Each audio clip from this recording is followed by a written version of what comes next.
Hi, Hi, we we are are Group Group 4. 4 In this video, we're going to talk about the Rwanda Civil War. and how it affects the environment. Let me give some brief introductions of this war. The Rwandan Civil War in the African Republic of Rwanda stemmed from the conflict between the Rwandan Armed Forces and the rebel Rwandan Patriotic Front. The war broke out because of the long-running dispute between the Hutu and Tutsi groups among the Rwandan population. Hutu were the farmers while Tutsi were cattle farmers.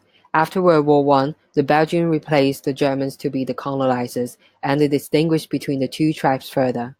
As they found it easier to enforce Tutsi superiority, so they gave higher power and political roles to them, while the Hutus continued to work the land. When Rwanda gained back their independence in 1962, the Hutus took over.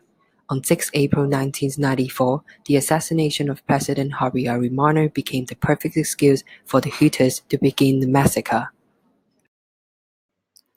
So now let me talk about 4 environmental impacts of this war. They are deforestation, wetlands, biodiversity, and genocide. The most severe environmental impact in this war is the increase in deforestation. This was mainly brought by the population pressure in Rwanda after the war, in order to relocate a huge amount of refugees and to relieve land demand. Forests decreased in size by 64% and some areas, like Akagera National Park and Mukura Forest were partly cleared to build refugee camps and resettle returnees. Protected areas have been reduced by 92% from 1993 to 2006. These examples shows us that deforestation is an extremely serious impact of this war. Besides, deforestation leads to other environmental impacts, such as loss of biodiversity and destruction of wetlands. The destruction of wetland is another environment impact. The reason is the scarcity of agricultural land and the demand to convert more land to agriculture. Loss of wetlands has resulted in flooding, but wetlands were increasingly being used after the genocide. A survey carried out by Rwanda Environment Management Authority claimed that wetlands comprise around 165,000 hectares of land, while 92,000 hectares of which are used for agricultural and fishery purposes. The government of Rwanda have also confirmed an indiscriminate conversion of wetland into agricultural fields, resulting in purifying capacity of wetlands.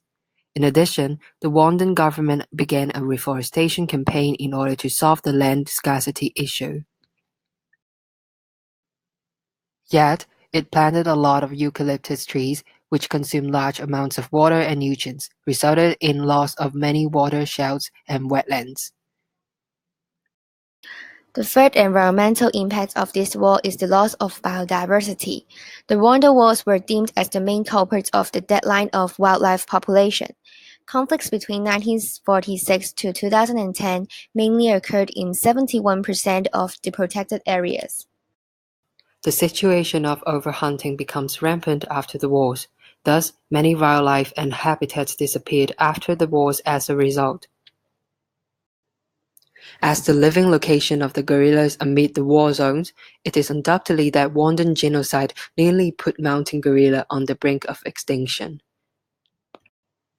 During the conflict, many refugees and militants moved into the park to hide and look for food. Some of them were sick, and a bunch of gorilla began dying of human measles and flu as they are very sensitive to these diseases. They were also killed by hungry rebels. Obviously, the aftermath of Rwandan wars caused the loss of biodiversity. The Rwandan genocide took place during the second phase of the Rwanda Civil War. It was in fact initiated shortly about a day after the aeroplane carrying Habyarimana and Burundian President Cyprien Ntaryamira was shot down, which was the trigger point of the genocide.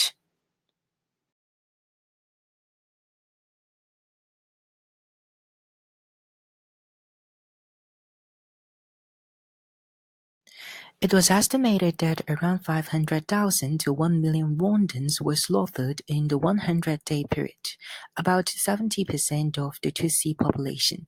This event genuinely brought great environmental influence in Rwanda as there was a drastic plunge of population size at that time. With the reduction in population size, more resources can be saved by the drop in demand. The demand for resources dropped due to a smaller population, but the genocide inevitably brought grave destruction of the environment and led to loss of habitat of many animals.